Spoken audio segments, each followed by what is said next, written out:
ప్రభవాది 60 సంవత్సరాల పట్టికలో 39వ సంవత్సరం నామము విశ్వావసు సంవత్సరము.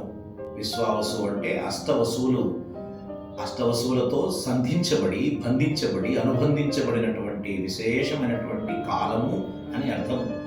అంతేకాదు విశ్వాసముతో ఎవరైతే జీవిస్తారో వారికి ఎలాంటి ఆపదలు రావు, భగవద్ అనుగ్రహం దండిగా కలుగుతుంది.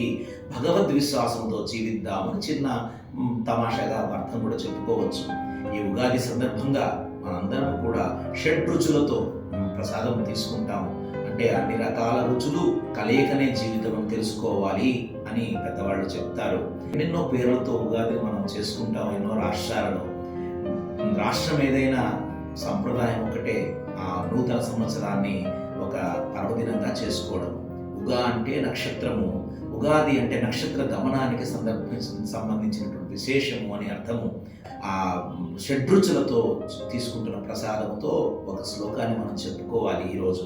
శతాయు వజ్రదేహాయ సర్వ సంపత్కరాయ చ సర్వారిష్ట వినాశాయ నింబకం దళభక్షణం. అంటే శతాయు వజ్రదేహాయ అంటే 100 ఏళ్ళు బతకడానికి కావాల్సినటువంటి విశేషం.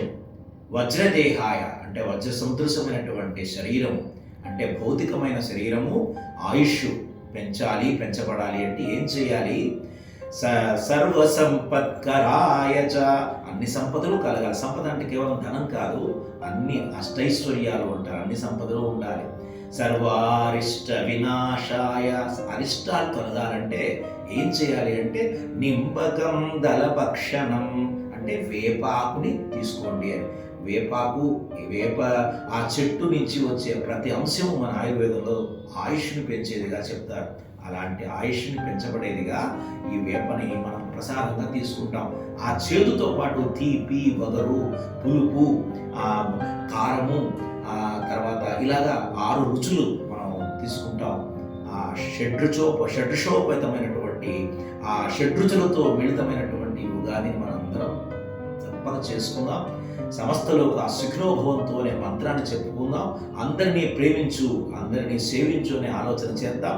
అందరికీ సహాయం చేయి, ఎవరిని నొప్పించవద్దు అనేటువంటి ఆ మంత్రాన్ని మనం తెలుసుకుందాం. నమస్కారం.